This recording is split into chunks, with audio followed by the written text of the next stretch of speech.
base modelnya.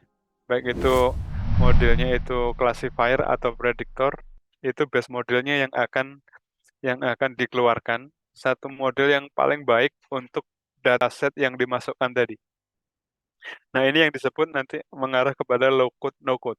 Artinya user tidak perlu melakukan coding sama sekali atau minimal kalau ngoding pun sangat sedikit. Makanya disebut low code, no code gitu. Jadi ini yang disebut eh, demokratisasi AI, di mana siapapun, baik itu programmer atau bukan, baik itu seorang informatika atau bukan, mereka selama punya dataset dan tahu tugasnya mau dataset ini mau digunakan untuk klasifikasi atau rekognisi atau prediksi, asal jelas definisi output yang diinginkan, tinggal upload data aja, dan sedikit sekali tuning parameter, dan evolutionary AI ini akan bekerja keras dengan mesin yang besar juga tentunya. Nah, karena di Telkom University kita punya NVIDIA DGX A100 yang sangat powerful itu. Nah, itu bisa digunakan nanti rencananya untuk bisa melakukan processing secara cepat untuk evolutionary AI tersebut. Nah, kita akan develop beberapa software yang untuk bisa ditanamkan di dalam server DGX A100 itu. Nantinya teman-teman dari fakultas manapun ya, dari fakultas lain ya, baik itu yang berkaitan dengan manajemen, bisnis, kemudian humaniora, fakultas-fakultas lain, selama mereka punya data dan punya target output yang diinginkan, baik berupa classification, prediksi, atau apapun di situ, itu bisa diselesaikan nantinya. Nah, itu yang kita ingin develop di dalam AI Center nantinya ya di Telkom University. Nah, tantangannya adalah, big challenge-nya adalah evolutionary computation ini. Yang sering saya sampaikan bahwa evolutionary computations kebanyakan algoritma yang sudah didesain dari tahun 70-an dulu sejak genetic algorithm sampai tahun 2021 kemarin, ada ratusan bahkan ribuan algoritma sudah didevelop oleh para peneliti, tetapi kebanyakan mereka tidak stabil dan untuk berbagai masalah yang dinamis seperti ini, bergerak terus, permasalahan maksimum maupun minimum value-nya terus berubah ya, dan tidak bisa diskalakan. Artinya unscalable ini maksudnya kalau dimensinya dinaikkan sedikit saja dimensinya atau variabelnya dinaikkan. Misalkan ini X1, X2 ini cuma 2 dimensi ya. Kalau dinaikkan jadi 10 dimensi gitu misalkan, atau X1 sampai X10 misalkan ya, itu komputasinya bisa meningkat sangat signifikan secara eksponensial. Padahal dimensinya cuma dinaikkan secara linear, hanya sedikit. Nah, itu disebut unscalable. Ini disebut sebagai kutukan dimensi ya, teman-teman. Kutukan dimensi dalam bidang optimization. Jadi sedikit sekali dimensinya ditambah atau variabelnya ditambah, jumlah variabelnya, computational cost-nya bisa meningkat sangat sangat sangat tinggi. Itu disebut kutukan dimensi. Nah, pertanyaannya adalah apakah kutukan dimensi ini sebuah sesuatu yang bisa dipatahkan atau tidak? Itu para ahli sejak tahun 70-an selalu memikirkan itu, dan mereka menganggap itu sebagai sebuah teori yang disebut no freelance theory. Nah, kalau sebuah algoritma sangat baik untuk sejumlah kasus, bisa jadi untuk kasus yang lain bisa sangat buruk. Nah, itu sebuah teori yang bagi saya itu sebagai hanya sebuah mitos gitu. Kita bisa saja sebenarnya untuk mengatasi kutukan dimensi ini. Nah, silabus yang akan kita bahas nanti selama 7 pertemuan, yang kemarin kita sudah bahas minggu lalu ya, Sabtu minggu yang lalu, kita bahas genetic algorithm secara basic sampai bagaimana mathematical proof-nya ya, sudah kita sampaikan, nanti rekamannya ada, nanti bisa di-share oleh Mas Suryo nanti. Nah, kemudian yang hari ini kita akan bahas evolution strategis dan differential evolutions. Kemudian minggu ketiga, minggu depan kita akan bahas grammatical evolutions. Kemudian ini yang 1, 2, 3 ini termasuk di evolutionary algorithm ya. Nah, sedangkan yang 4, 5, 6, 7 ini nanti yang berkaitan dengan swarm intelligence. Ini tekniknya sangat berbeda. Kalau yang 1, 2, 3 ini berbasis teori evolusi. Kalau 4 sampai 7 ini berbasis koordinasi gerak antar individu. Semuanya ini akan sangat berbeda. Dua-duanya berkembang secara terpisah, masing-masing punya kelebihan dan kekurangan di antara 3 yang pertama dan 4 yang berikutnya. Oke, sampai yang terakhir nanti kita akan lihat yang pertemuan ketujuh, Advanced Novel Algorithms. Jadi ada banyak algoritma-algoritma baru yang sebenarnya sudah mulai ada titik terang di mana kutukan dimensi itu bisa dipatahkan sebenarnya nantinya. Jadi kalau kita bayangkan di dalam deep learning itu, contohnya transformers itu bisa sampai ratusan miliar parameter ya. Kita bisa bayangkan berarti itu adalah X1, X2 sampai X 100 miliar gitu ya. X-nya ada 100 miliar. Parameternya sangat banyak dimensinya. Nah, tentu saja untuk menemukan nilai yang paling optimum di antara ratusan miliar parameter itu, eh, transformer perlu dilatih sampai berbulan-bulan itu untuk mendefinisikan. Contohnya yang sekarang lagi ramai OpenAI itu yang sedang ramai disorot oleh teman-teman banyak di Facebook itu Chat GPT ya. Chat GPT itu adalah mesin GPT yang dari transformer itu bisa menjawab pertanyaan-pertanyaan mengapa begini, mengapa begitu itu bisa dijawab dengan sangat baik gitu. Cukup akurat ya kalau kita lihat kemarin banyak di posting di beberapa teman-teman di Facebook itu. Nah, itu butuh waktu yang sangat lama untuk proses learningnya. Nah, kalau kita bisa menyelesaikan kasus ini, mematahkan kutukan dimensi ini, maka proses training dan menemukan model yang paling optimum itu bisa lebih cepat. Itu yang kita inginkan. Nah, contohnya yang kemarin saya sampaikan tahun lalu tentang KMA ini ya. KMA itu titik awal di mana kutukan dimensi itu sebagian sudah bisa diselesaikan. Lebih dari 50% kasus bisa diselesaikan. Yang selama 50 tahun terakhir belum pernah ada titik terang gitu. Jadi di 50 tahun terakhir ini para peneliti sudah mulai pesimis sebenarnya untuk bisa menyelesaikan kutukan dimensi itu. Oke, di gambaran silabusnya kira-kira seperti itu. Nah, sekarang kita akan bahas apa itu evolution strategis. Ini sebenarnya sudah sangat lama, tahun 70-an ini sebenarnya konsepnya. Dan ini kasusnya sangat mirip dengan genetic algorithm. Saya akan sampaikan bagian-bagian pentingnya supaya nanti teman-teman bagi yang tertarik untuk bisa mendevelop sendiri algoritma baru yang bisa menyelesaikan semua benchmark function kalau bisa 100% bisa selesai gitu ya. Yang kemarin tapi tidak saya publikasikan itu Scalable Universal Optimizer yang kita develop itu bisa menyelesaikan hingga 68% kasus 11 dari 16 kasus dimensi tinggi itu bisa sampai miliaran dimensi bisa kita selesaikan dengan iterasi yang tetap. Artinya kalau 2 dimensi butuh 100 iterasi, 1 miliar dimensi pun tetap butuh sekitar 100-an iterasi saja. Artinya jumlah iterasinya nggak bertambah, meskipun dimensinya ditambah sampai miliaran gitu. Nah, itu yang disebut mematahkan kutukan dimensi tadi. Nah, untuk mencapai ke sana, kita bisa mulai dari pelajaran yang sangat basic yang dari tahun 70-an ya. Kita tetap mau nggak mau kita belajar ini. Nah, ini saya berharap teman-teman bisa memahami konsepnya. Eh, Nantinya kalau kita udah tahu bagian-bagian primitif-primitif pentingnya dalam sebuah evolutionary algorithm maupun swarm intelligence, nanti kita akan bisa mengkreasi sendiri ya.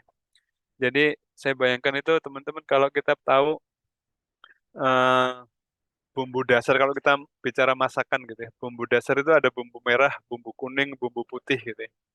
Nah, kemudian ada masakan misalkan rica-rica, misalkan eh, kalau kuning itu misalkan kayak soto gitu dan sebagainya. Itu kan hanya variasi pada akhirnya. Nah, sebenarnya di evolutionary algorithm sama swarm intelligence juga sama. Evolutionary algorithm itu menggunakan semua basisnya adalah teori evolusi.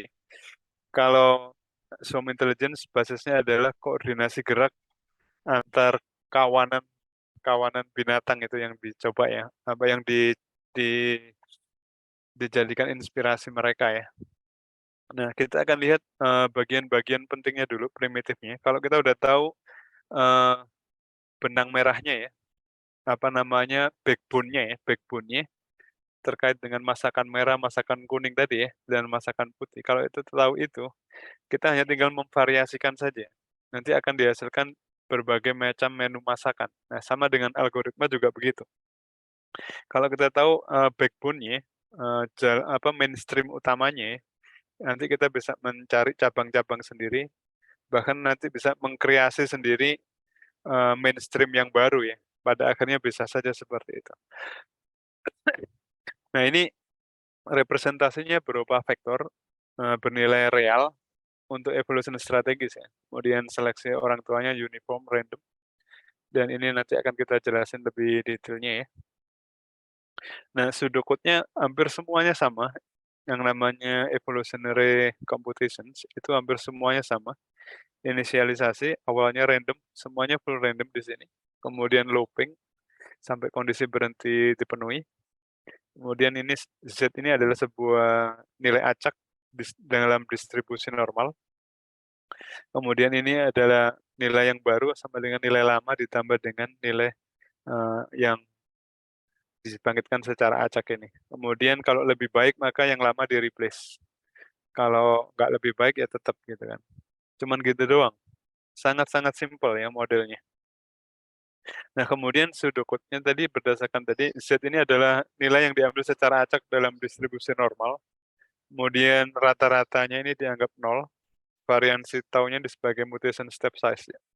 Jadi pergerakan mutasinya saja. Nah, kemudian ini yang disebut self adaptation menggunakan ini. Taunya bisa dibikin dengan 1/5 success rule. Jadi tau akan diperbesar jika lebih perlu apa namanya suksesnya lebih dari 1/5 dalam sejumlah generasi tertentu ya. Kemudian taunya bisa diperkecil kalau kurang dari 1/5 peluangnya. Prosentasi dari mutasi yang sukses ya, PS di sini.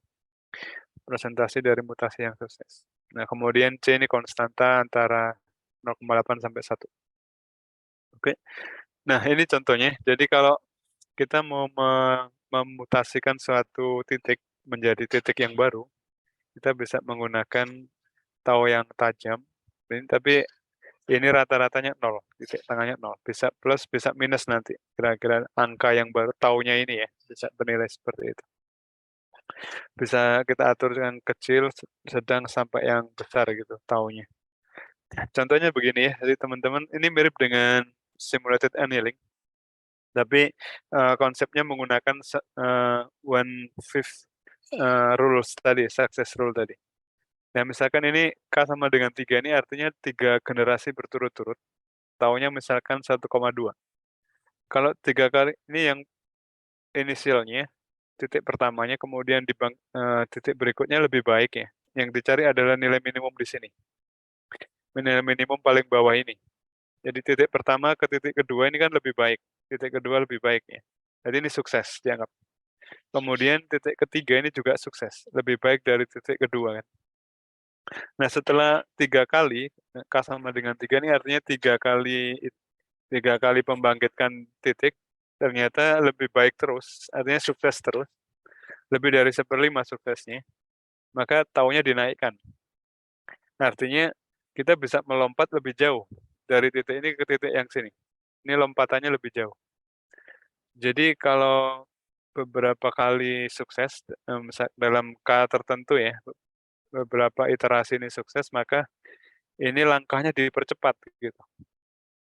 Nah, tetapi kalau sebaliknya, kalau ini pertama, kemudian lebih buruk ya, yang kedua ini lebih buruk, maka taunya diturunkan.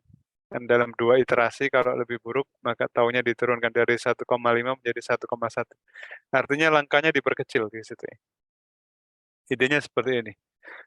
Nah, kalau di evolution strategis, dia menggunakan variabel objek dan parameter strategi. Jadi misalkan di sini kita punya n dimensi ya, x1 sampai xn. Kemudian di sini ada mutation step size-nya, tau, dan sudut-sudut rotasi. Di kromosomnya bentuknya seperti ini. Ini nilai real, dan ini strateginya tadi, tau dan alfanya. Nah, ini kalau digambarkan, ini adalah nilainya nggak pakai pengkodean. Kalau dalam genetic algorithm kan dikodekan dalam biner biasanya. Kemudian dikonversi ke nilai aslinya bilangan real kan. Kalau ini nilainya sama persis, X1-nya sekian, X1-nya juga sekian. Nggak berubah, artinya one-to-one mapping gitu. Kodekan secara langsung. Nah, kemudian di sini variabel strateginya. Jadi tau 1, tau 2 sama alfanya. Oke, kemudian kalau yang di GA itu kita menggunakan seleksi parent-nya itu proporsional terhadap fitness-nya. Kalau di sini dibikin seragam, artinya setiap orang tua memiliki peluang yang sama untuk terpilih sebagai parent. Nah, kemudian di sini ada intermediary sama discrete. Jadi artinya ini Z ini adalah rata-rata dari dua individu orang tua yang terpilih bagi dua. Seperti rata-rata biasa, jadi intermediate. Kemudian Z ini bisa XI atau YI, dipilih secara acak, discrete lokal.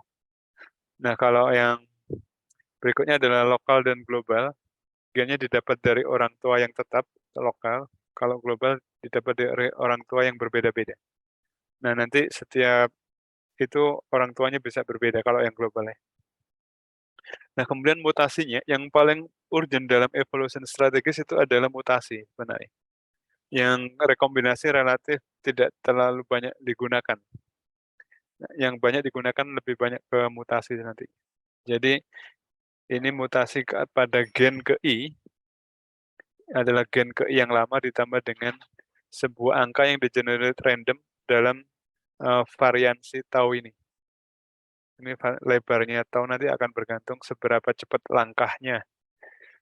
Jadi ini bisa tahu nanti dia n ini bisa menghasilkan angka minus atau positif. Rata-ratanya di 0 ya. Seperti itu. Nah, kemudian mutationnya ini adalah bagian dari kromosom dan tau juga dimutasi menjadi tau aksen. Jadi nanti ini mutation step size ini akan berevolusi secara bersama-sama. Disebut coevolution dengan variabel objektif X-nya. Nah, ini disebut sebagai net mutation effect. Jadi X dan alt dan tau ini akan dimutasikan dua-duanya. Tapi urutannya harus sama, harus mengikuti urutannya. Jadi yang dimutasikan itu tau dulu yang dimutasikan baru X-nya.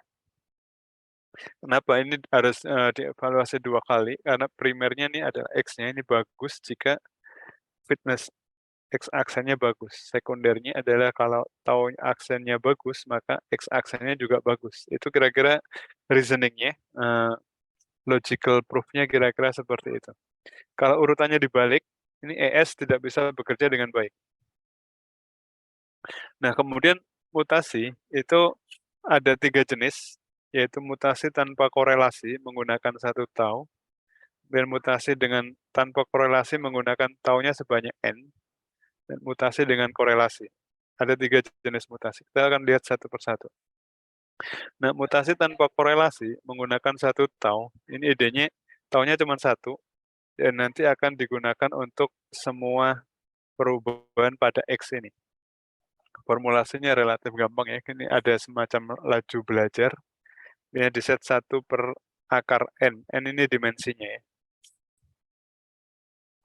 Ini ilustrasinya begini, jadi kalau kita punya 2 dimensi, ini X1-nya yang horizontal, X2-nya ini yang vertikal misalkan ya. Nah, tadi X1 dan X2-nya, kemudian kita punya 1 alfa saja, 1 tau saja. Misalkan taunya itu radiusnya adalah 2 misalkan. Artinya titik ini akan bisa digeser sebanyak +2 maksimum, atau -2, atau +2 ke atas, -2 ke bawah di sini ya. Jadi pergerakannya akan terbatas pada radius ini. Radius radius taunya. Taunya tadi misalkan 2 ya, berarti pergerakannya akan berada untuk X1 maupun X2, pergerakannya maksimum -2 sampai +2 pergerakannya. Jadi nanti mutasi titik ini bisa dimutasi di sini, atau di sini, atau di sini, atau di sini selama berada di dalam radius tau tadi kan. Itu disebut mutasi tanpa korelasi dengan tau sebanyak 1 saja taunya. Nah, kemudian yang kedua, mutasi tanpa korelasi menggunakan tau sebanyak n. Nah, ini kalau tadi x taunya cuma 1, di sini kita punya taunya sebanyak n. Jadi kalau kita punya x1 sampai xn, maka taunya juga tau 1 sampai tau n. Berarti nanti kita punya dua variabel learning rate-nya. Learning rate di dalam semua gen atau per gennya di sini. Itu nilainya biasanya di-set seperti ini. Jadi ini bisa berbentuk elips, teman-teman. Misalkan tau satunya itu lebar di sini, misalkan -4 sampai 4 gitu ya, lebar gitu. Taunya 4 misalkan ya. Jadi titik untuk X1 bisa bergeser dari -4 sampai +4, cukup lebar geser. Sedangkan untuk X2-nya atau tau 2-nya cuma 2 misalkan ya, berarti X2-nya hanya akan bergeser sebanyak -2 sampai +2. Jadi ini bisa berbentuk elips. Jadi bisa berada di ke sana. X1-nya bisa -4 sampai +4. Perubahannya dari titik sekarang menjadi titik ke sini, ke sini. Nah, seperti itu. Dan yang ketiga, mutasi dengan korelasi. Jadi selain ada tau 1 sampai tau n, di sini kita punya alfa 1 sampai alfa k. Ini merupakan sudut-sudut rotasi, atau alfa ini sebanyak k jumlahnya. Nah, ini ada sedikit formulasi yang mungkin agak rumit ya, tapi saya akan abaikan. Jadi ini kita menggunakan matriks covariance, kemudian ini untuk menunjukkan adanya perubahan di semua gen dan per setiap gen di sini posisinya. Kemudian ada beta, ini adalah perubahan sudut biasanya 5 derajat, di kisaran itu biasanya. Oke, kemudian ini ada learning rate untuk semua gen ya, biasanya di set sekian, dan learning rate untuk setiap posisi gen, di set sekian. Nah, jadi ini bisa miring, ada rotasi. Kalau tadi kan yang taunya sebanyak n tanpa alfa, itu nggak bisa berotasi ya. Kalau ini bisa miring, bisa berotasi.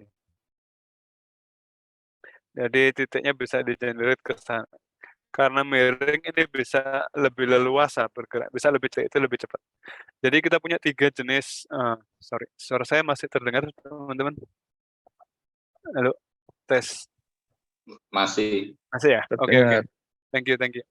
Ya, jadi kita punya 3 jenis mutasi. Ini mutasi tanpa korelasi menggunakan 1 tau, yang ini bentuknya lingkaran, karena taunya cuma 1 ya.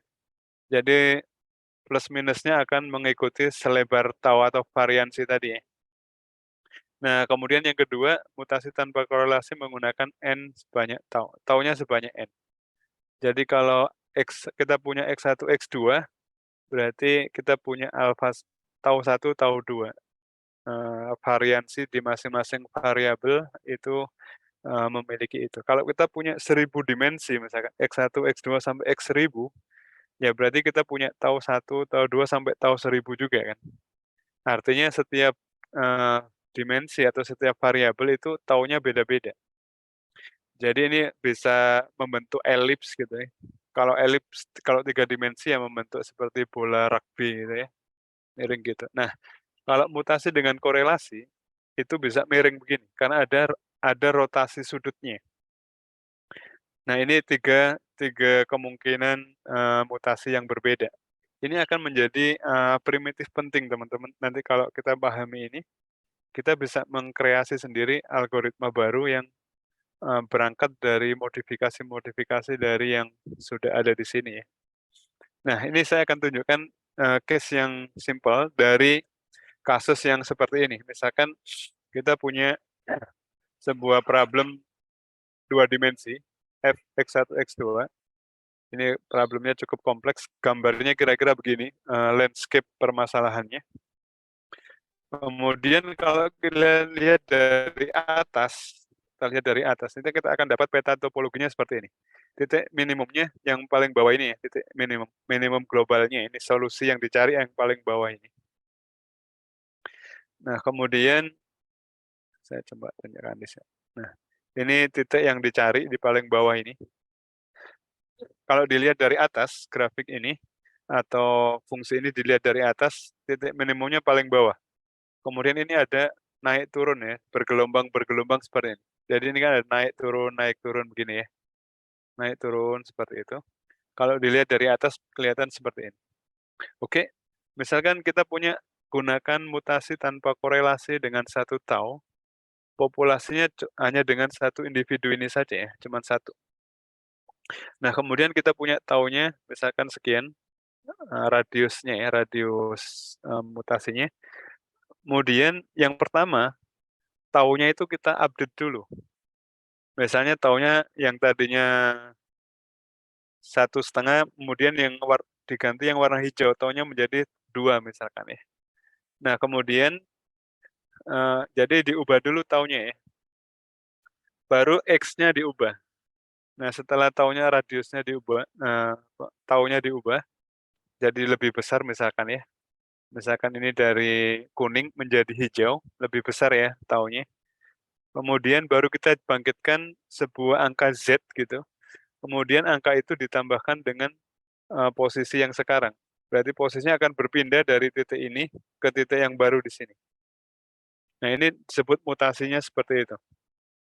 Nah, kemudian ini generasi satu ya, generasi berikutnya, maka titiknya berada di sini kan sekarang.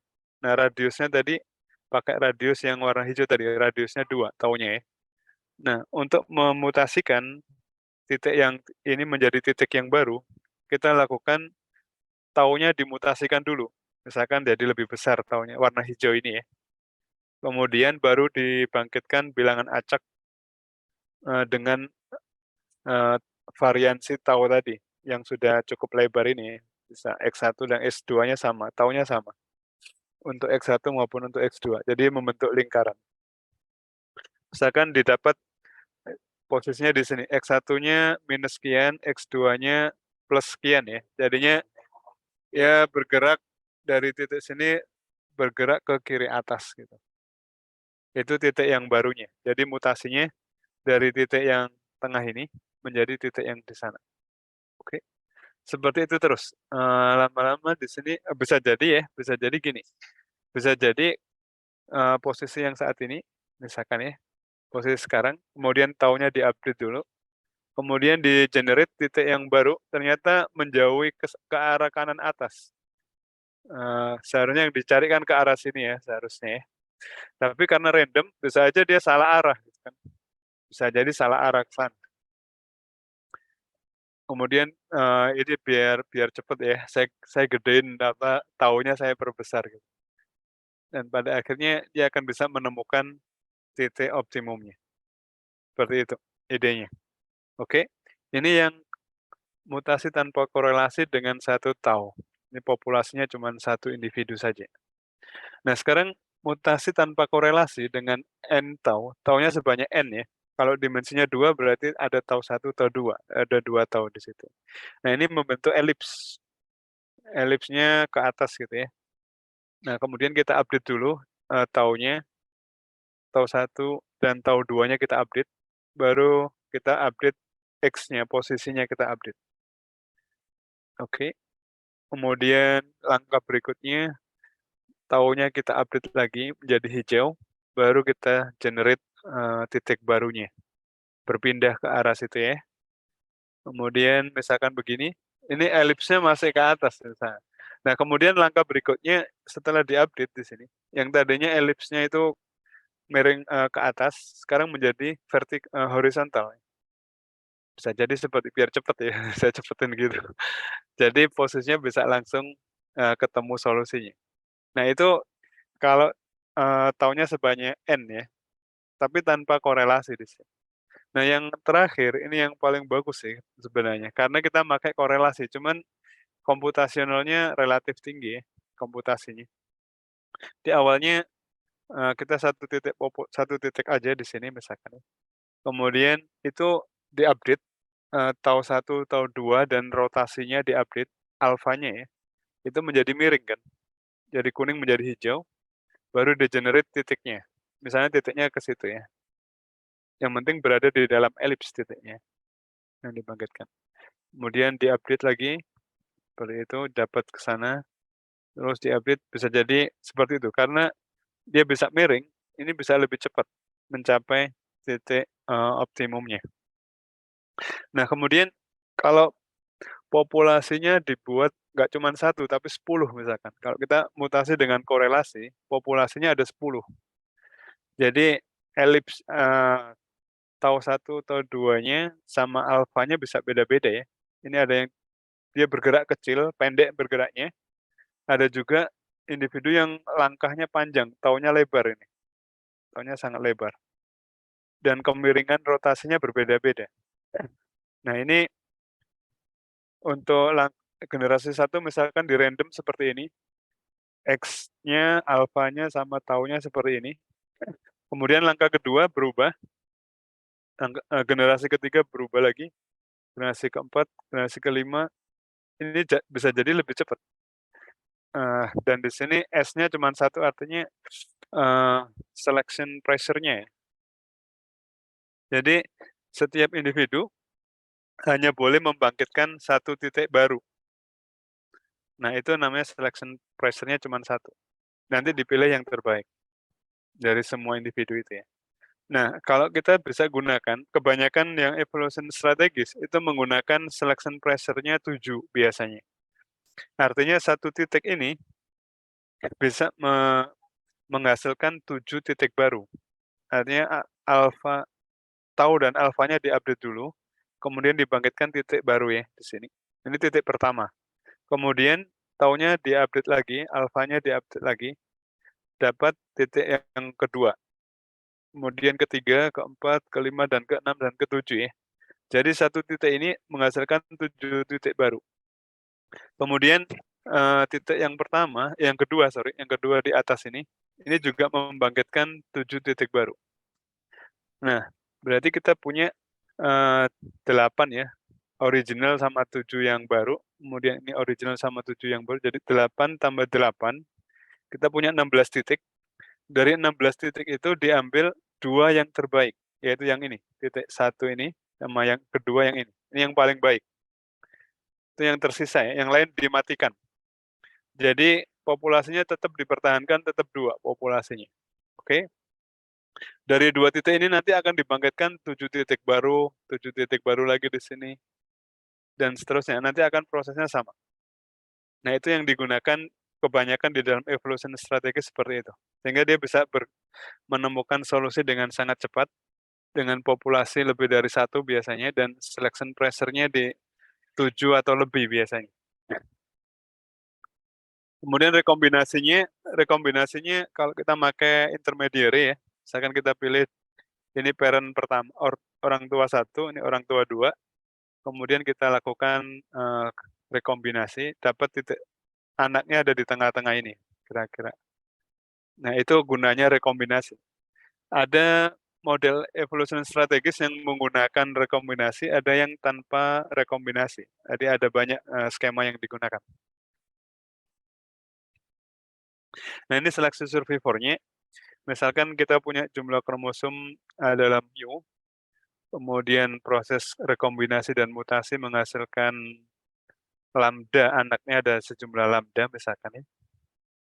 Nah, ini bisa dilakukan seleksi survivornya, atau yang bertahan hidup, itu dengan memilih sejumlah ini aja. Kita bisa gunakan, kita pilih anaknya saja, orang tuanya dimatikan, otomatis dimatikan, disebut mu, lambda selections, artinya,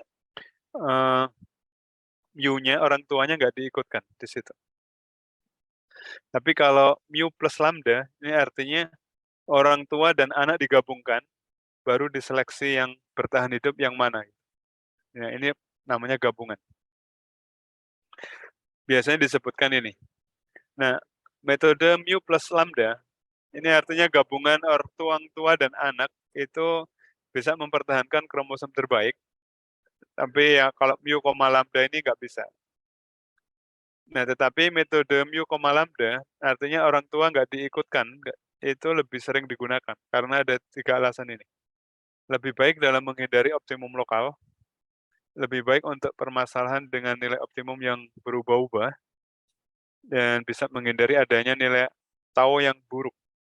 Artinya ada individu yang langkahnya terlalu lebar gitu, dan langkah yang terlalu lebar itu bisa bermasalah ketika kita sudah dekat dengan solusi ya. Global, kalau terlalu lebar langkahnya bisa kebablasan gitu langkahnya ya. Nah ini bisa tahu yang buruk bisa bertahan terlalu lama kalau orang tua diikutkan. Nah biasanya kita pakai 7 mu, lambdanya anaknya ada 7 kali orang tuanya ya, biasanya menggunakan konsep tadi. Nah kemudian yang menarik adalah self adaptation-nya. Jadi dia mengikuti nilai optimum yang berubah-ubah dan kemampuan menentukan mutation step size secara adaptif.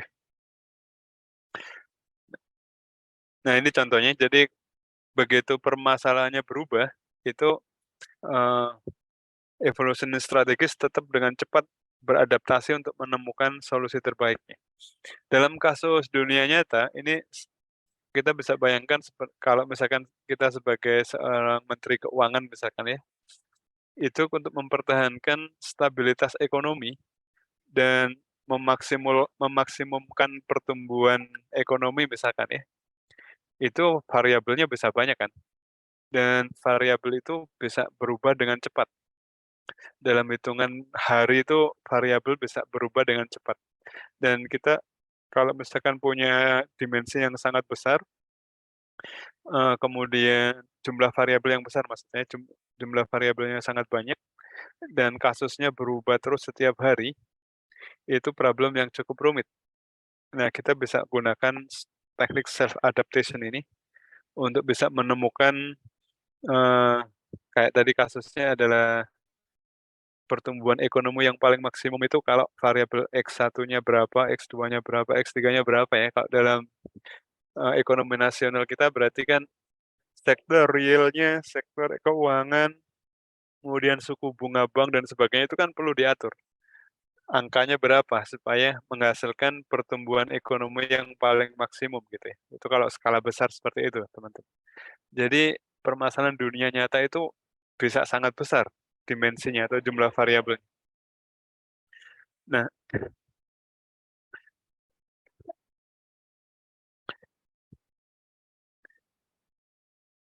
nah ini biasanya orang tuanya populasinya itu lebih dari satu. Ini untuk mendapatkan strategi yang berbeda. Jadi artinya kita punya tau dan alfa yang berbeda-beda ya. Jadi, lebar langkahnya sama sudut rotasinya itu berbeda-beda. Jadi kalau kita cuman pakai satu individu populasinya, itu kan strateginya tetap di situ aja. Makanya kebanyakan menggunakan orang tuanya atau individunya lebih dari satu. Kemudian lambda biasanya lebih dari mu, biasanya di kisaran 7. Jadi satu individu punya 7 anak gitu. Kemudian kebanyakan menggunakan ini, jadi orang tuanya tidak digabungkan. Jadi orang tuanya otomatis mati gitu. Tapi kita bisa aja menggunakan, apa namanya, individu terbaik tetap disimpan, tapi tidak dievolusikan tidak, cuman tetap disimpan sebagai best solution ya, best so far solution.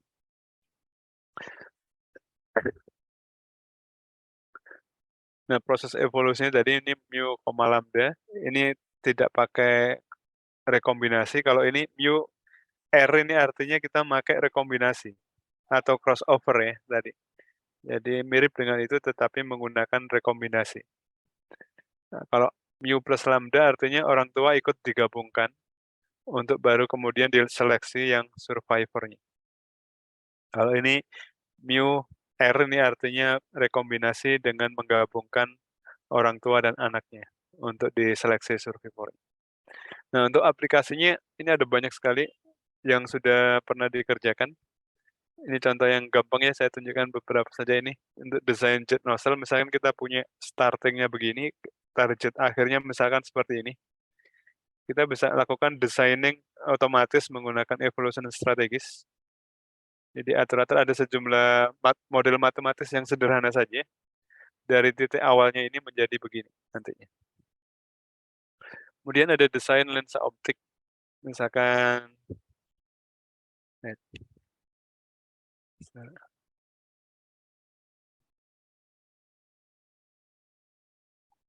ya,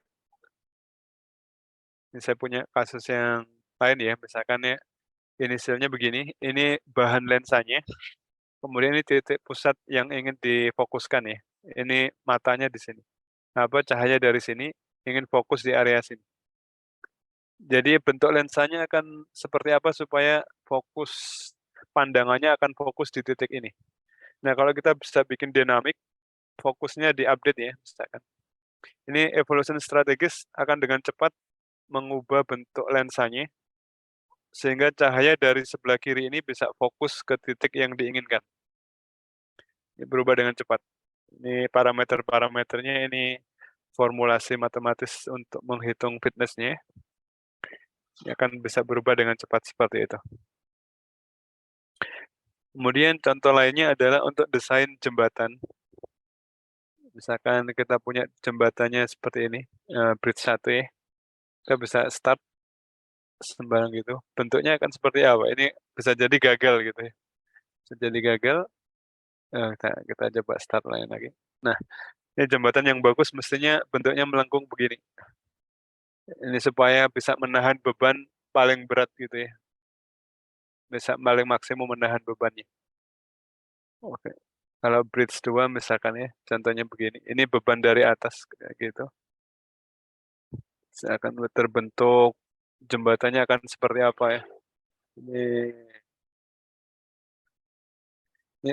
bidang-bidang engineering kira-kira seperti itu gambarannya teman-teman. Oke, contoh lainnya untuk permainan ya. Ini untuk permainan, kita pengen membangkitkan sejumlah angka, kalau dijumlahkan baris, kolomnya itu 2006, barisnya juga sama, diagonal juga sama ini kayaknya. Jadi kita bisa start, ini angkanya di-generate random, ini combinatorial problem sebenarnya. Sama dengan kalau kita mengatur jadwal kuliah, jadwal penerbangan atau apapun itu kan sebenarnya, bagaimana mengatur jadwal itu supaya tidak bentrok, supaya, tidak ada delay kalau di pesawat dan seterusnya. Itu mirip combinatorial problem aja sebenarnya. Contoh lainnya misalkan untuk, apa namanya, optimasi swarming ya. Ini ada 7 pesawat, kita bisa mengatur posisinya sangat berdekatan tapi tidak sampai bertabrakan. Sama yang dilakukan di Cina itu ada ribuan drone digerakkan bersama-sama, tidak bisa, apa namanya, membentuk formasi tertentu, tetapi tidak sampai bertabrakan ya, kira seperti itu. Kemudian bisa untuk optimasi sistem pipa misalkan seperti ini, dengan menghitung diameter pipanya, kemudian kuantitas airnya per waktu tertentu.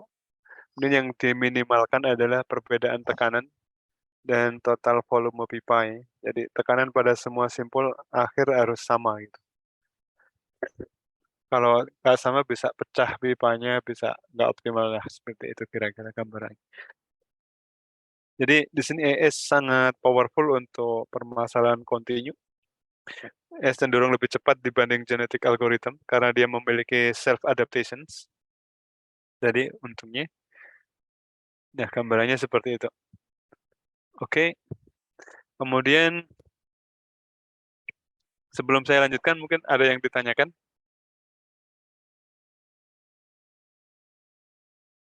Silakan.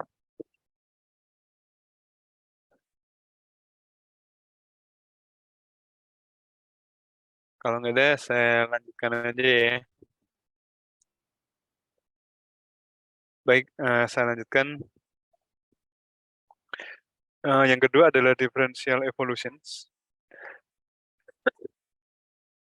Ini sebenarnya perkembangan dari evolution strategis yang muncul di tahun 95-an kira-kira.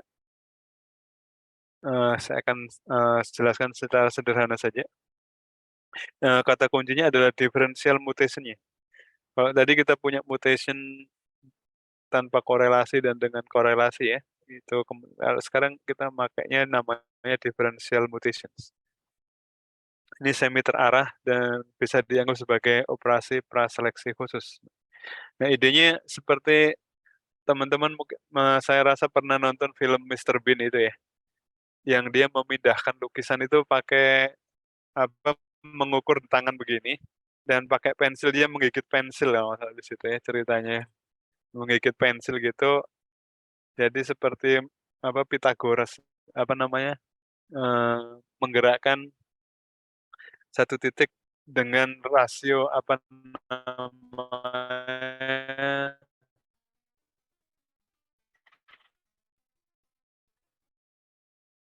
dengan rasio tertentu ya, jumlah individu misalkan ya. Kemudian kita pilih secara acak 3 individu, misalkan titik X2, X3 di sini misalkan.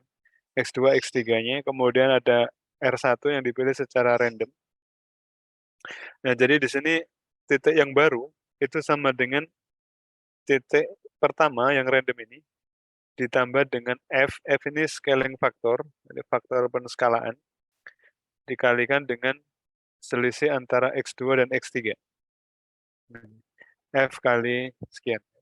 Nah, nanti selisih yang ini itu dipakai untuk menggerakkan X-nya ini, X R1 ini yang dipilih secara random ini. Itu digerakkan ke arah sini. Jadi dari titik ini menjadi titik ini. Ini permainan vektor aja sebenarnya, teman-teman. Ini yang skema yang pertama, differential mutations. Kemudian yang kedua, skema yang kedua itu kita pakai XPath. Jadi titik terbaiknya, individu terbaik ini kita gunakan. Jadi formulasinya agak rumit. Nanti ini F kali X2 dikurangi X3 pada generasi G ya.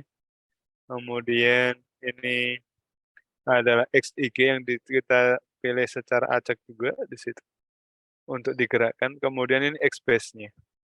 Jadi formulasinya adalah XI, XI yang baru adalah XI yang lama ditambah dengan lambda kali XBase dikurangi XI. Jadi ini dikurangi XBase, kemudian diskalakan. Ada lambda di sini, skalakan. Jadi hasilnya cuma pendek di sini misalkan ya. Kemudian ditambahkan dengan X2 dikurangi X3 dikali F-nya ini. Jadi titiknya akan bergerak dari titik ini menjadi titik yang warna merah ini. Lompatnya cukup jauh dari sini ke sana. Karena dibantu untuk mengejar X-base dia di sini, untuk mengejar X-base-nya. Jadi lebih cepat sih.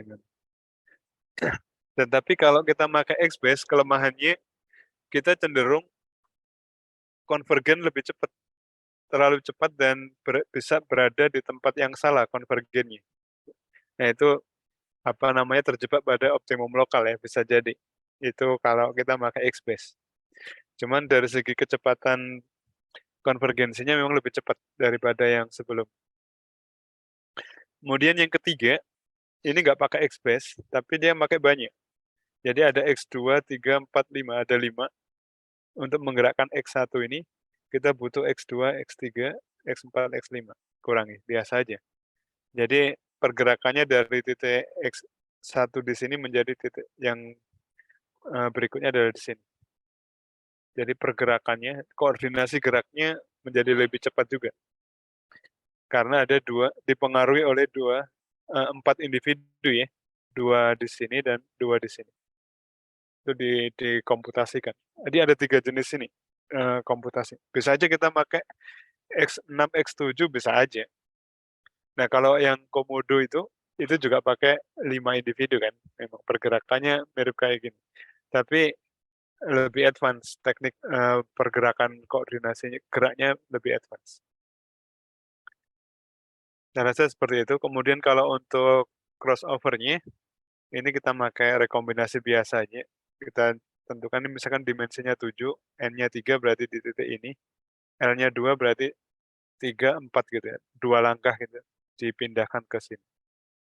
Jadi kalau kita crossover-kan hitam dengan abu-abu ini, dapatnya anaknya yang seperti ini. Kalau next berikutnya misalkan N-nya 5, L-nya 3, length-nya 3, berarti 5, 6, ke 0. Jadi ini seperti sirkular gitu ya, mutasinya. Seperti itu aja sebenarnya idenya. Dan teman-teman bisa bayangkan kalau misalkan kita punya individu ada 1.000 misalkan, 1.000 individu, kemudian ini setiap individu digerakkan relatif terhadap individu-individu yang lainnya, ini akan, apa ya, pergerakannya akan, sulit dibayangkan bagaimana bisa convergen dengan cepat gitu ya, differential evolution. Nah, itu biasanya kita pakai ini, scaling factor. Jadi pengalinya F-nya ini, kalau F-nya kecil berarti pergerakannya kecil, langkahnya jadi pendek-pendek kan. Kalau F-nya gede berarti langkahnya lebar. Itu yang mengatur adalah scaling factor-nya ini sebenarnya. Jadi biasanya F-nya dibikin besar dulu, sangat besar F-nya, supaya pada langkah di iterasi generasi-generasi pertama itu, awal-awal generasi, individu akan bergerak sangat cepat, sangat jauh lompatannya, seperti bereksplorasi gitu ya. Seperti kalau kita menambang minyak gitu, kita mencari sumber-sumurnya itu ya, titik yang untuk dijadikan sumur sumur minyak untuk dibor itu, pastinya kita lompat kemana-mana dulu, jauh. Tapi begitu udah ketemu titik ini berpotensi banyak minyaknya di sini, banyak minyaknya di sini, itu akan pergerakannya akan diperkecil diperkecil. Jadi awalnya eksplorasi tinggi, kemudian eksplorasinya dikurangi sampai akhirnya kita akan mencari di area yang sempit, area tertentu yang disebut eksploitasi di situ. Nah, sama sebenarnya konsepnya. Jadi F-nya dibikin besar dulu. Kemudian ukuran populasinya bisa jadi 5 kali dimensi. Kalau dimensinya 10 berarti populasinya 5. 50 berarti, 5 kali 10. Biasanya pakai skema ini sih biasanya. Nah, performansinya ini sangat cepat menemukan solusinya, lebih cepat dibandingkan simulated annealing dan sebagainya. Nah, seperti itu variasinya. Nah, ini yang terbaru. DE ini sangat powerful, teman-teman. Ada variasi di tahun 2013, ini namanya SHADE, Success History Based Parameter Adaptation for Differential Evolutions. Ini yang memenangkan kompetisi internasional. Kemudian LSAD, ada variasi lainnya di 2016 itu LSAD Epson. Kemudian ada JDE 100 tahun 2019, itu yang memenangkan kompetisi CEC di tahun itu. Kemudian LSADE tahun baru tahun lalu ya, ini juga sangat powerful. Nah, saya akan tunjukkan satu variasi saja, JDE 100 ini. Dia bisa menggunakan konsep yang cukup rumit, cukup unik. Jadi, dia bikin big populations sama small populations. Ini jumlahnya 1.000 individu, yang ini cuma 25 individu. Jadi mereka akan berevolusi secara bersama-sama. Jadi seperti kalau kita punya semacam pasukan perang gitu, ada pasukan yang jumlahnya 1.000, ada pasukan khusus yang jumlahnya cuma 25 gitu. Yang kekuatannya bisa jadi sama dengan 1.000 pasukan. Ini sama aja, ini semacam itu ya. Jadi yang terbaik di dalam dari 1.000 individu ini akan dikirimkan ke yang small population ini. Jadi X-base-nya akan dipindah ke sana. Nah, seperti itu. Kemudian di sini di langkah ketiga ini 25 individu ini dia beriterasi lebih lama. Misalkan kalau di sini iterasinya cuman 5 iterasi misalkan, di sini iterasinya bisa 50 misalkan. Jadi iterasinya lebih lama. Ini more generations perform on PS ini ya, small population. Nah, kemudian ini akan ditukarkan juga sebenarnya. Ini ada yang ditukarkan posisinya. Nah, itu menghasilkan sebuah algoritma yang sangat powerful ternyata. Ini bisa menyelesaikan 10 kasus, bisa diselesaikan semuanya, 100% benar. powerful sekali. Tetapi kecepatan konvergensinya masih kalah sama Komodo melipir ya, ini masih kalah. Komodo jauh lebih advance dari sisi kecepatan konvergensi. Nah ini kita bisa simpulkan DE ini menggunakan proses mutasi semi-deterministik dan memiliki performance sangat baik dibanding algoritma optimasi lainnya. Demikian teman-teman, silakan jika ada yang ditanyakan.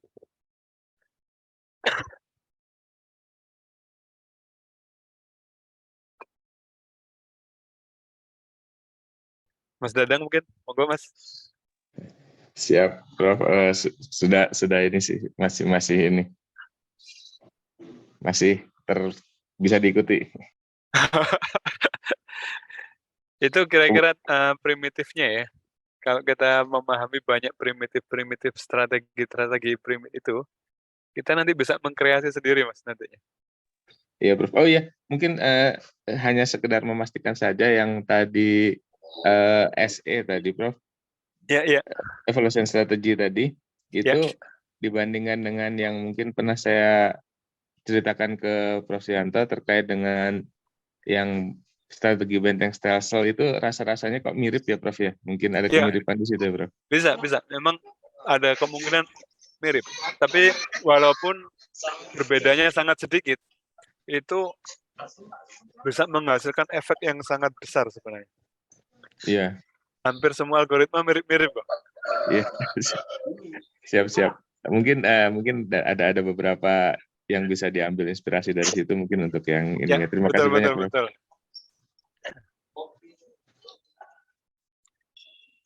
Oh, ini ada pertanyaan dari Mas. Ini ada contoh perhitungan. Oh, kalau untuk case hitungan satu persatu, kayaknya akan sulit nih Mas. Lebih mudah kita, Mas Edi Widodo ya ini, sorry. Ini Edi Widodo. Terima kasih pertanyaannya baik sekali. Jadi kita bisa bikin kalau untuk kasus penjadwalan kuliah misalkan ya, itu untuk bisa melihat pergerakan individunya, bagusnya tidak dilakukan komputasi, tapi divisualkan. Jadi di generasi satu ke generasi berikutnya itu bisa diamati pergerakan fitnessnya, atau bisa juga dibuat apa namanya, bisa dibuat visualnya pergerakan fitnessnya, apakah fitnessnya meningkat atau tidak. Bisa juga dibuat pergerakan apa namanya masing-masing posisi individunya. Nanti apakah individunya akan konvergen atau masih bereksplorasi. Itu akan bisa melihat pengaruh parameter yang kita atur, itu akan mempengaruhi pergerakan individu tadi. Justru itu lebih mudah untuk menganalisis apakah populasi yang kita desain, apakah model mutasi dan crossover-nya itu efektif atau tidak, itu bisa diamati dari pergerakan individunya tadi sebenarnya. Kalau saya tidak menyarankan kalau untuk perhitungan step by step-nya dengan perhitungan manual misalkan, itu akan sangat painful gitu ya, sangat melelahkan pastinya. Bagusnya kita bisa modelkan semacam yang kita bikin ini ya, apa namanya, ilustrasi yang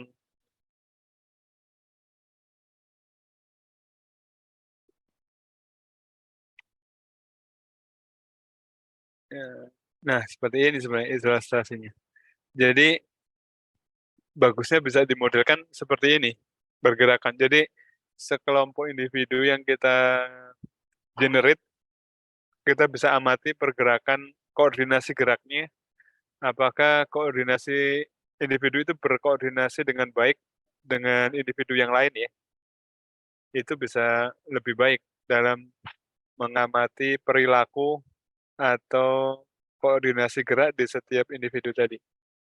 Saya kira itu, Mas Widodo. Oke, monggo. Oke. Silakan yang lain, monggo.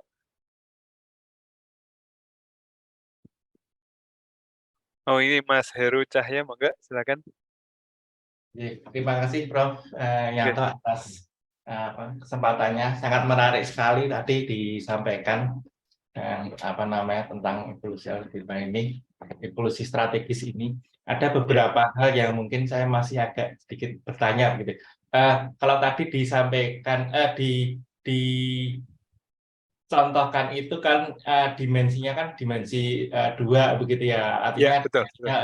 kecil. Nah, kalau kemudian dimensinya itu cukup besar begitu ya, tinggi begitu, itu apakah diperlukan high performance komputer begitu ya? Artinya ini akan sangat berdampak pada waktu komputasi atau tidak?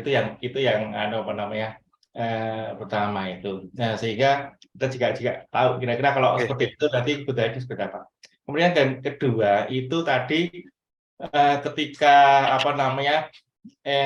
evolusi algoritma yang tadi itu kalau satu individu begitu Pak, individu dan kemudian dia itu bergantung pada taunya gitu ya. Itu kan ada dua kemungkinan, kalau kemudian di generasi berikutnya dalam tanda petik itu dia akan mendekati titik optimalnya dan kemudian dia itu menjauhi titik optimalnya, itu kan kemungkinan bisa 50-50 ya gitu ya. Saya agak sedikit tadi ya mengkonfirmasi. Nah, adakah upaya paksa dalam algoritma ini supaya nantinya itu kemungkinannya itu tidak 50-50, artinya dia akan cenderung untuk menuju ke titik optimal. Tapi kalau yang tadi yang selection pressure dengan adanya 7 anak begitu, itu sebetulnya di dalam benak itu sudah terlihat ini ya relevannya, artinya dipilih dari anak yang paling mendekati itu memang ini. Tetapi kalau kemudian yang seperti ini ya contoh yang seperti ini itu bagaimana itu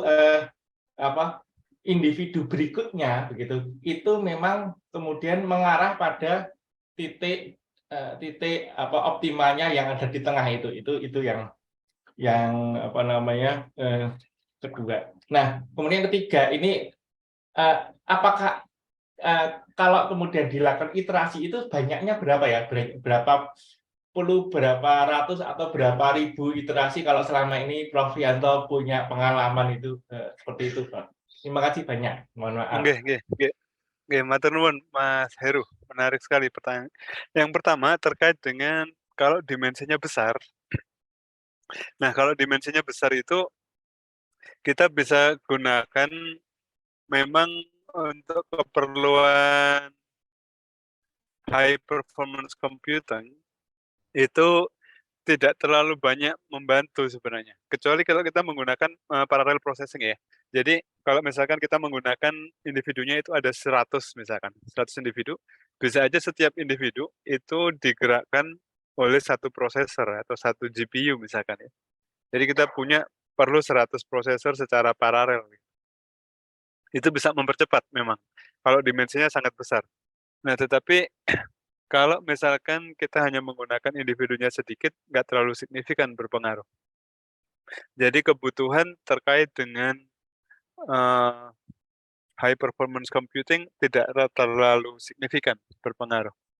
Kalau misalkan yang diinginkan dalam algoritma metaheuristik ini adalah bagaimana koordinasi gerak antar individu itu bisa sangat efektif sehingga iterasi yang diperlukan sesedikit mungkin yang diperlukan.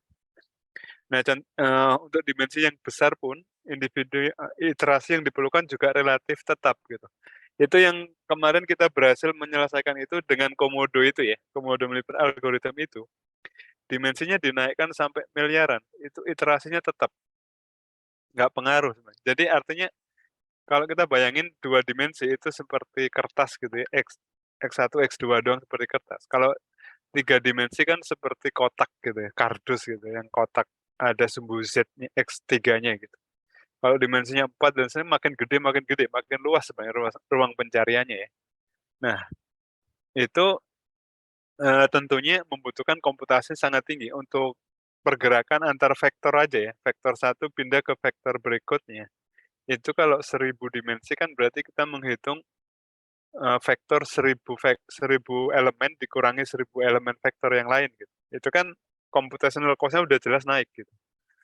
Nah, yang kita otomatis itu naik butuh komputasi tinggi, tetapi yang kita inginkan adalah generasinya jangan ikut naik gitu kan.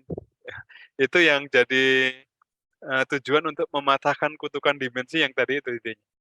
Jadi berapapun dimensinya dinaikkan, iterasinya kalau bisa tetap gitu. Diusahakan tetap. Nah, itu yang kita inginkan untuk mendevelop algoritma ini. Nah, itu hampir mustahil sebenarnya karena itu seperti sihir, seperti magic gitu ya. Seperti sulap aja itu. Waktu Komodo Melipir itu saya running waktu itu, saya seperti nggak percaya, ini kayak sihir gitu. Nggak mungkin sebenarnya dinaikkan sampai 1 miliar dimensi, iterasinya cuman 20-an atau 30 iterasi udah ketemu. Jadi seperti, kita men-trial kayak quick count gitu ya, perhitungan sampling yang sangat sedikit saja, tapi bisa menjamin solusi ditemukan pasti yang paling bagus gitu, atau global optimum solution pasti ketemu. Walaupun dimensinya dinaikkan seberapa pun ya. Itu seperti individu itu bisa tahu mencari ke arah mana sebenarnya dia harus bergerak. Dan dalam hitungan beberapa generasi atau iterasi udah dipastikan ketemu. Walaupun titik awalnya di-random dengan berbagai macam cara ya, full random padahal. Tapi solusinya tetap ditemukan di titik yang sama. Nah, itu memang secara computational cost akan meningkat, tetapi kita berusaha untuk iterasinya tetap tidak bertambah iterasinya. Nah, itu yang pertama. Yang kedua, artinya high performance computing diperlukan tapi tidak menjadi kebutuhan utama di sana. Kemudian yang kedua terkait dengan apa tadi yang kedua itu ini ya, satu individu tadi ya. Ya tadi ya itu. Yang satu individu, ya betul. Yang satu individu ini memang kalau untuk satu individu itu versi paling awal ya Pak ya, versi paling awal. Sehingga contohnya case yang ini ya, versi paling awal itu ada kemungkinan dia menghasilkan solusi yang tidak mengarah ke titik optimum globalnya. Jadi kalau lebih buruk, maka solusi itu tidak diterima. Artinya kita masih menggunakan solusi yang lama. Jadi misalkan ya titiknya di sini, ya posisinya di sini. Nah, titik keduanya misalkan nggak di sini tetapi di sebelah sini misalkan ya, titik keduanya. Maka ini nggak diterima, kita tetap pakai titik yang ini.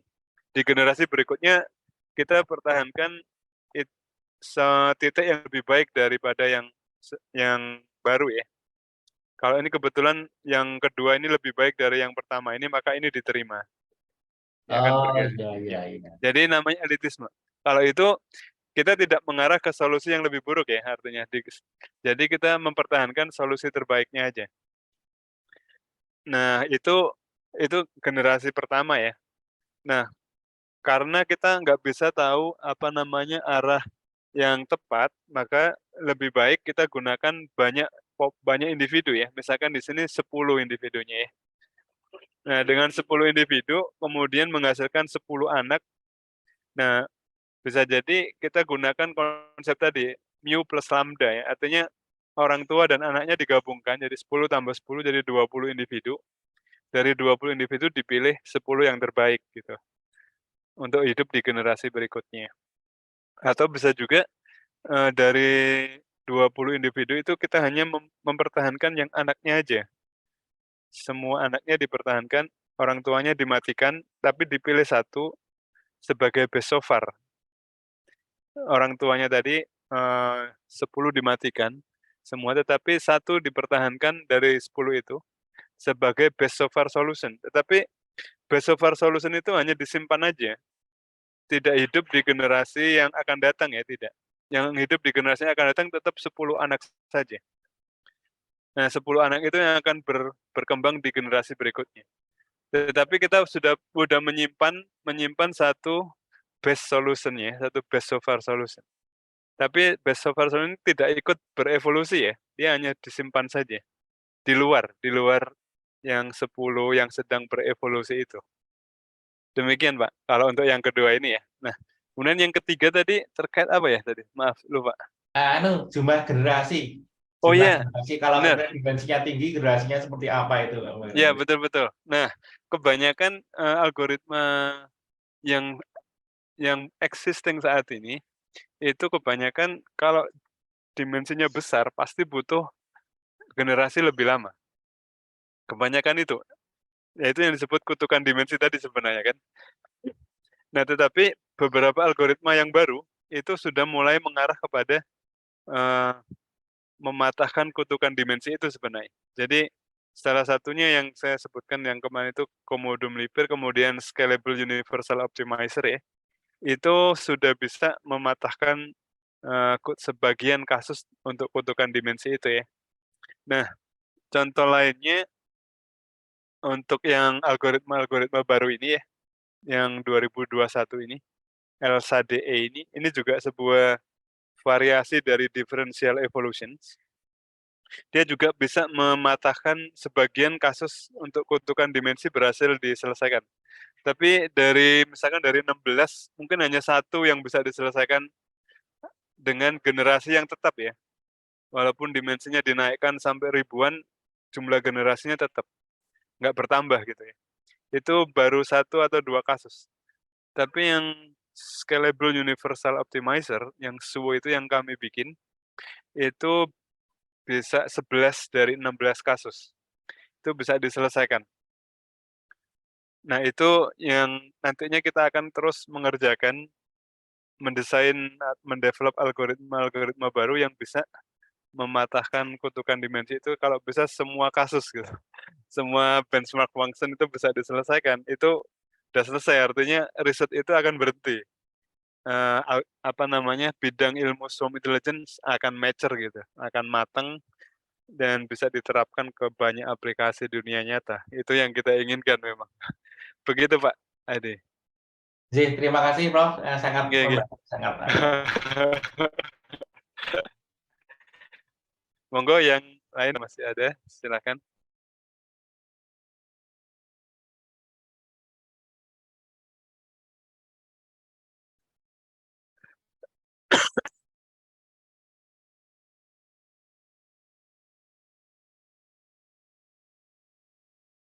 Di sini mungkin ada ya.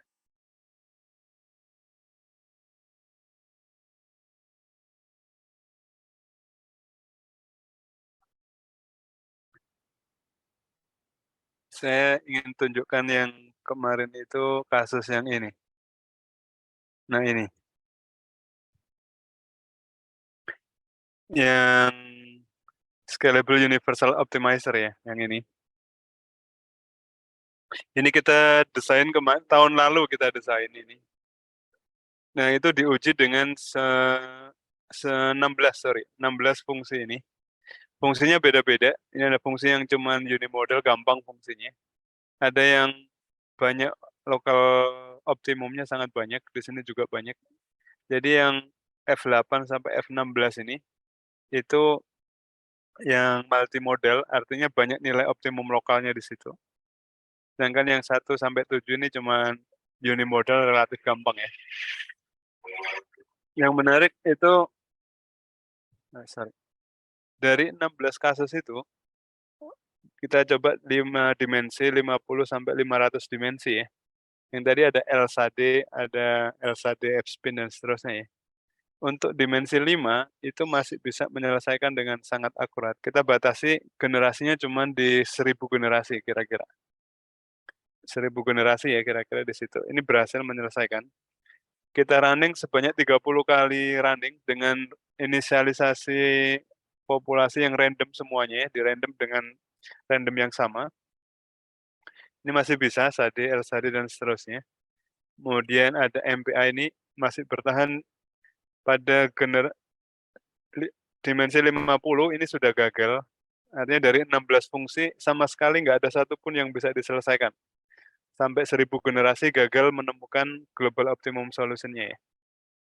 Kemudian di generasi ke 500, dimensinya 500, itu hanya marine predator algorithm yang dibuat orang Australia, peneliti dari Australia ini, berhasil menyelesaikan hanya 3 dari 16, hanya 18,75% artinya performance-nya. Nah, tetapi scalable universal optimizers ini dari 5, 50 sampai 500 dimensi ini tetap bahkan sampai 5.000, 50.000 dimensi ya kalau kita lihat itu 11 dari 16 fungsi ini berhasil diselesaikan. Kita bisa lihat di sini ya. Ini saya coba 5.000 dimensi. Jadi yang saya bandingkan cuman marine predator sama suo aja karena yang di sini tadi kan hanya ini yang masih bisa dibandingkan ya. Metode yang lain kan nggak comparable gitu di sini. Karena gagal di generasi dimensi 500 sudah gagal. Kita coba generasi 5.000 itu 25.000 trials, artinya kalau MPA ini pakai 25 individu, dia bisa sampai 1000 generasi kan, 1000 generasi kali 25 individu satu populasinya, berarti kan 25.000 evaluation-nya. Nah, sementara SUO cuman 1.300 udah ketemu. Fitness terbaiknya adalah 0, paling minimum, solusi paling minimumnya 0. Sini ada yang cuma 2.400, 1.500, 2.400-an. Ada yang cuma 45 trial sih. Jadi kalau misalkan SUO ini pakai 5 individu, berarti cuma 9 iterasi udah ketemu. 9 kali 5 ya, 45. Kalau individunya cuma 5 misalkan ya. Kayak komodo itu kan cuma 5 kan, 5 komodo aja. Ini bisa menyelesaikan dengan 3.000 trials atau evaluation-nya. Ini cuma 45. Nah, dimensinya dinaikkan 5.000, dari 45 ini cuma naik jadi 51. Cuma naik 6 kali 6 individu lagi gitu.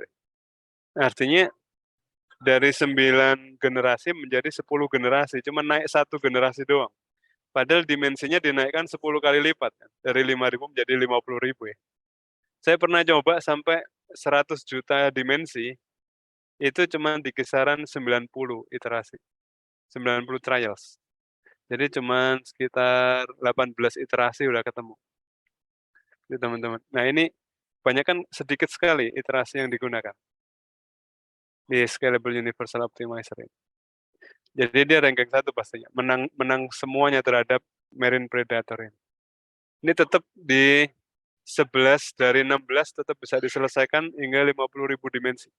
Yang ini 1.300 menjadi 1.338. Cuma naik sedikit-sedikit kan. Nah itu yang disebut mematahkan kutukan dimensi tadi. Demikian Pak Heru. Ji, terima kasih banyak sangat penjelasannya. Nah ini kita mau coba masih terus kembangkan kalau bisa semua kasus ini bisa diselesaikan gitu. Memang ini ada tantangan, tinggal sedikit lagi ya. Dari 16 kurang 5 lagi nih. yang lain ini juga hampir selesai sebenarnya, kurang dikit lagi. Seperti itu, Pak. Monggo yang lain barangkali ada yang ditanyakan. Udah jam 10:30 ya ternyata udah siang. Baik, kalau nggak ada pertanyaan lagi, saya kira cukup untuk pagi hari ini. Kita akan ketemu lagi di minggu depan. Kita akan bahas tentang grammatical evolutions. Ini sebuah metode evolutionary computations yang banyak digunakan untuk prediksi. Dan prediksinya itu luar biasa teman-teman. Kalau nanti bisa mempelajari itu, kita bisa memprediksi secara long term prediction ya. Jadi kalau misalkan di PLN itu sampai beberapa tahun ke depan itu bisa prediksi dengan akurasi errornya di bawah 1%, sangat presisi. Errornya bisa sangat kecil dibandingkan model prediksi yang lainnya. Dan itu bisa sangat powerful.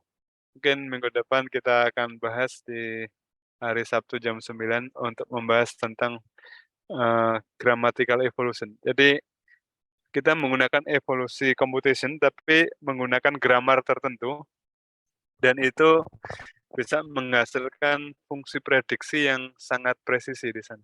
Nanti kita sudah coba di PLN tahun ini ya, hasilnya lumayan bagus.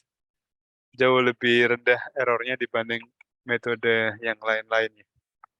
Saya kira demikian untuk pagi hari ini. Terima kasih banyak. Saya ucapkan kepada seluruh teman-teman. Saya akhiri. Assalamualaikum warahmatullahi wabarakatuh. Nuwun semuanya. Waalaikumsalam Terima kasih, warahmatullahi Prof. wabarakatuh. Sama-sama. Sehat selalu. Sukses selalu untuk semuanya. Izin keluar.